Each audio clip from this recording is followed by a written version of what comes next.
এখন আমরা শিখবো হলো ম্যাথ। আমরা জানি নিউটনের মাথায় আপেল পড়ছিল দেখে ও সূত্র আবিষ্কার করছে। যদি নিউটনের মাথায় আইফোন পড়তো তাইলে নিউটন কি করতো? কি করতো স্যার? তাইলে নিউটন টিকটক করতো, স্লো মোশনে ভিডিও বানাইতো, ইনস্টাগ্রামে যায় নাচতো, ছোট ইউজার কাছে সাপোর্ট চাইতো, ছাগল গ্রুপে যায় জয়েন হইতো। কপাল ভালো যে নিউটনের মাথায় আইফোন পড়ে নাই, তাই আমরা এই সূত্রগুলো পাইছি। তাই আজকে আমি এই নিউটনের সূত্র অবলম্বন করে অনেক কঠিন একটা জিনিস তোমাকে করে শিখামু, যোগ বিয়োগ। যোগ বিয়োগ করতে আবার নিউটনের সূত্র লাগে? 10 যোগ 15 সমান সমান নিউটনের তৃতীয় সূত্রটা নিউটনের দ্বিতীয় সূত্র দিয়ে ভাগ দেওয়ার পর গুণ দিলে হয় 355। স্যার 355 হলো কেমনে? গাড়ি তো দেওয়া আছে খালি 25। তুই গাইডরে বিশ্বাস করস না আমারে বিশ্বাস করস? না স্যার, আপনারা বিশ্বাস করি, আপনারটাই সঠিক।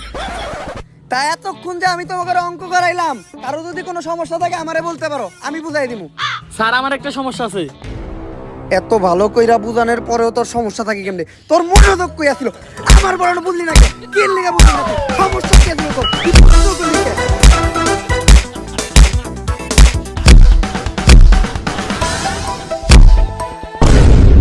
এত ভালো করে বোঝানোর পরেও তোর সমস্যা থাকে কেমনে? স্যার সমস্যার কথা তো ওই কইছে, কিন্তু আপনি আমা করে মারলেন কে?